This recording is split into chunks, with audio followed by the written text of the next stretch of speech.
सो हाँ, सबसे पहले अपने चिकन को बिल्कुल अच्छे से हम लोग वॉश कर लेते हैं ताकि इसके अंदर जो खून वगैरह और जितनी भी चीज़ें हैं ये सारे की सारी साफ़ हो जाएँ। तो कम से कम भी आप अपने चिकन को अच्छे से वॉश किया करें। जब आपको खुद से सेटिस्फेक्शन हो जाए तब जाके आप लोग जो है इसको इसके हाथ पे छोड़ दिया करें।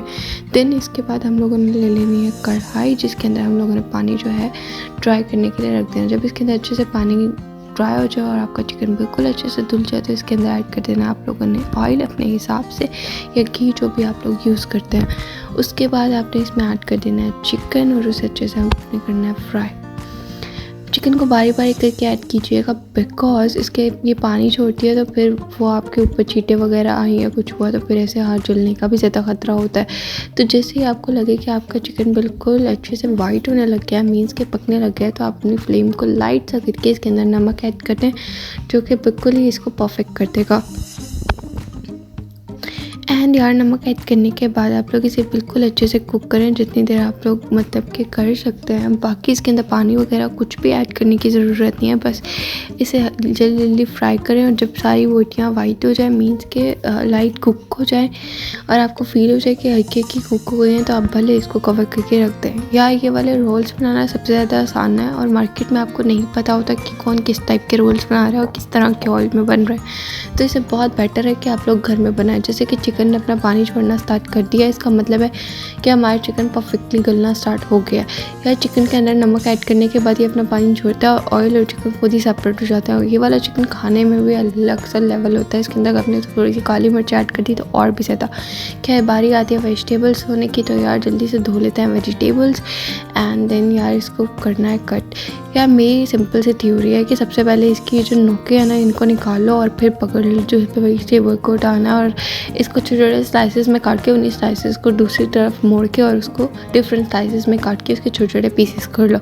क्योंकि मैं शुरू से ये वाली वेजिटेबल्स बनाती आ रही हूँ, मीन्स कि ये वाली चीज़ है, तो फिर मुझे इस तरह से ही आदत है। और सबसे ज़्यादा परफेक्ट वेजिटेबल्स कटिंग बोर्ड पे ही कटती हैं और इसमें ज़्यादा टाइम भी नहीं लगता आपको।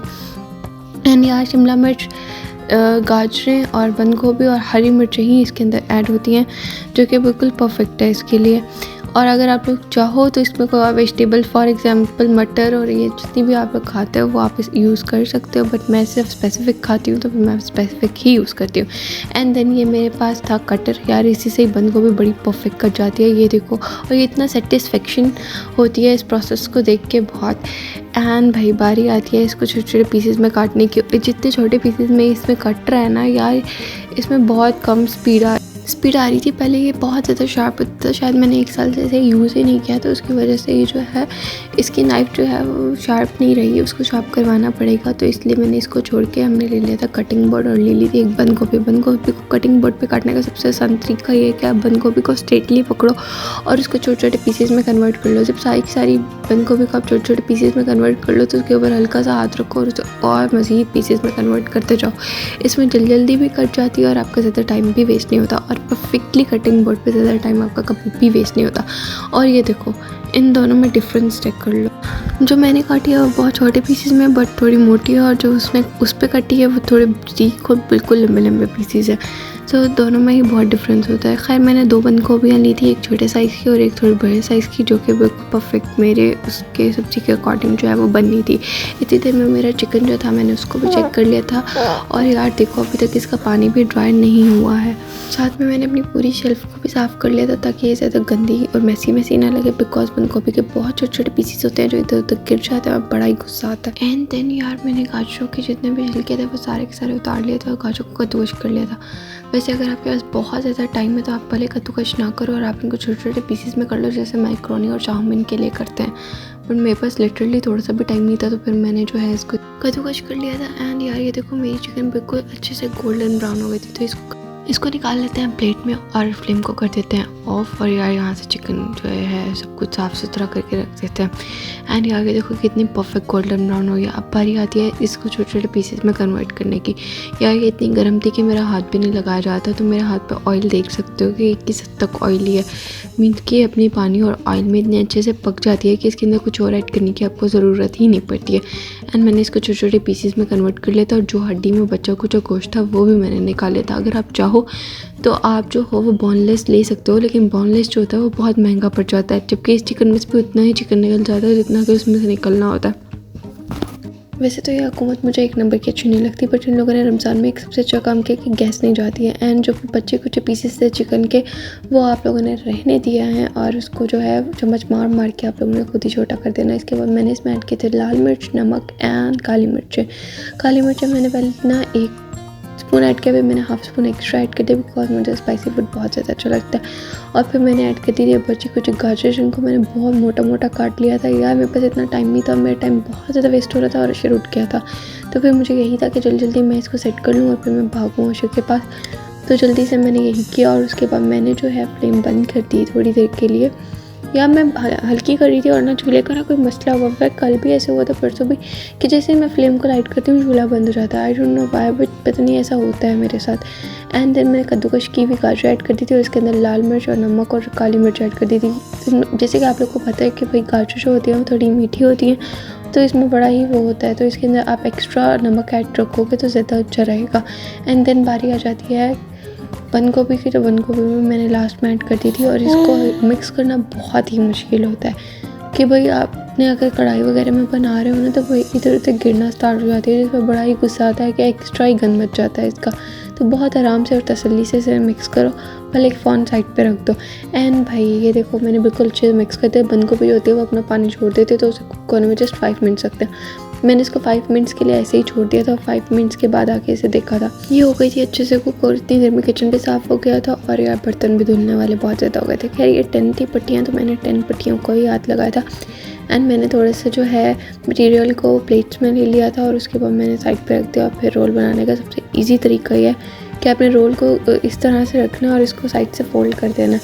ये सबसे ईजीएस्ट प्रोसेस है इसका। अगर आप लोग चाहो तो दूसरी तरीके से भी पैक कर सकते हो कि रोल को दोनों साइडों से रख के दरम्यान से फोल्ड करके, वो भी सबसे आसान तरीका होता है रोल को बनाने का। खैर इसी तरह से मैंने सारे के सारे रोल्स को बना लिया था। इनके अंदर मटेरियल ऐड किया था और मैंने हाफ एरिया के अंदर मटेरियल सेट किया है क्योंकि बाकी का हाफ जो है मैं उसे फोल्ड कर दूँगी। मीन्स कि जो सेंटर वाला साइड में रहने दूँगी, बाकी इधर उधर से मैंने इसे अच्छे से फोल्ड कर देना। खैर स्पीड लगाई और सारे के सारे इसी तरह से बना लिए। और अगर आपके पास बहुत ही एक्स्ट्रा टाइम है ना तो आप इन चीज़ों को हाथ लगाया करो, अदरवाइज़ भले ना लगाओ तो भी अच्छा है।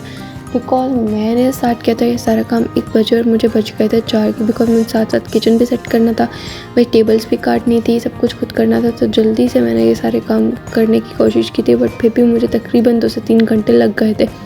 और सबसे ज़्यादा दुख मुझे इस बात पे हुआ था कि जब मैं पट्टियाँ काउंट करने लगी तो वो जस्ट 10 थी। ये बनाने मुझे नहीं आती, बट मैं सोच रही हूँ कि अब बनाना सीख ही लूँ ये वाली पट्टियाँ भी, बिकॉज ये महंगी नहीं होती तो इसलिए मुझे कभी ज़रूरत ही नहीं लगी बनाने के लिए। बट आजकल लगता है कि यार ये भी बनाना सीख लूँ तो आसान हो जाएगी ज़िंदगी। एंड फाइनली ये सारे बंद हो गए थे और आप चाहो तो इसे ना आटे की हल्की सी लेवी बनाकर भी इसे पैक कर सकते हो। बट जल्दी से धो लेते हैं सारे के सारे बर्तन, बिकॉज इन बर्तनों को देख के मुझे सच में कुछ हो रहा था कि इतने सारे बर्तन हो गए थे और अगर मैं इन बर्तनों को कल पे छोड़ देती तो कल क्या परसों क्या कभी भी ना होते मुझसे। मतलब मैं एक दफ़ा काम करने लगती तो मुझे लगता है कि अभी ख़त्म कर लूँ तो ठीक है, नहीं तो अगर मैंने अगले दिन पे छोड़ दिया तो अगले दिन मैं और आलसी हुई पड़ी होती हूँ और वो काम देख के मुझे और आलस चढ़ रही होती है। खैर जल्दी से अपने बर्तन वगैरह धो लिए और सबसे घटिया पार्ट मुझे ये लगता है जब सब कुछ जो है वो बेसन के अंदर फंस जाता है और फिर आराम से आपको निकालना पड़ता है, बड़ा ही गुस्सा आता है। इसके बाद मैंने सारा का सारा बेसन अच्छे से धो लिया, बिकॉज ये बेचारा बहुत ही अंदर से गंदा हुआ पड़ा था। इसको धोने के बाद मैंने सारा अपना किचन सेट किया और साफ़ सुथरा करके इसे इसकी जगह पे छोड़ दिया। एंड ये थोड़ी बहुत वेजिटेबल्स गिरी हुई थी, इनको भी मैंने साइड पे कर दिया था। और यार ये मेरे पास छोटी छोटी है, मुझे क्यूट लगती थी तो मैंने ले ली, लेकिन मैं इनको जहाँ भी रखती हूँ ना ये गिर ही जाती है, तो मुझे इन पर बड़ा ही गुस्सा आता है। एंड ये जो बाकी मटेरियल मेरे पास बच गया था इसको मैंने एक्स्ट्रा ही डब्बे में पैक करके फ्रीज़ करने के लिए रख दिया था ताकि बाकी के दिनों में ऐड कर लूँ। आप चाहो तो सोया सॉस और चिली सॉस वगैरह ऐड कर सकते हो, लेकिन मैं जो हूँ फ्रीज़ मटेरियल के अंदर कभी भी ये नहीं डालती, बिकॉज सॉसेस अपना टेस्ट बहुत जल्दी चेंज करती हैं और इनका टेस्ट बहुत ही जल्दी बेकार हो जाता है। तो मैंने कभी भी अपने फ्रीज़ वेजिटेबल्स के अंदर ये चीज़ें ऐड नहीं की। एंड देन मैंने पकाए थे ये वाले आलू वाले पकोड़े, तो पकोड़ों के लिए बेसन अलग से बना के रख दिया था और बेसन के अंदर डिप करती गई थी और पकोड़े बनते गए थे, बिकॉज इसमें बहुत ज़्यादा टाइम लगता है। और अगर आपने सारे के सारे पकोड़े बेसन के अंदर डाल दिए तो थोड़ी देर बाद बेसन अलग पानी छोड़ देगा और आलू अलग, और वो बिल्कुल भी बेसन में डिप पकोड़े नहीं बनते, फिर उसका मज़ा भी नहीं आता। जल्दी जल्दी मैंने सारे पकोड़े बना लिए और उसके बाद मैंने इसे एक प्लेट में कन्वर्ट कर लिया और उसके बाद मैंने जो है और ऑयल ऐड किया और उसके अंदर जो है मैंने ये रोल्स तलने के लिए रख दिए थे। मतलब हमारे घर में ज़्यादा लोग नहीं हैं, हम 4 लोग ही रहते हैं, तो फिर ज़्यादा और रोल्स बनाने की हमें ज़रूरत ही नहीं पड़ती है। तो खैर मैंने टोटल 5 रोल्स बनाए थे, तो जल्दी से इनको बनाकर मैंने एक साइड पे कर दिया था। यहीं पर करते हैं ब्लॉग को एंड अल्लाह हाफ़िज़।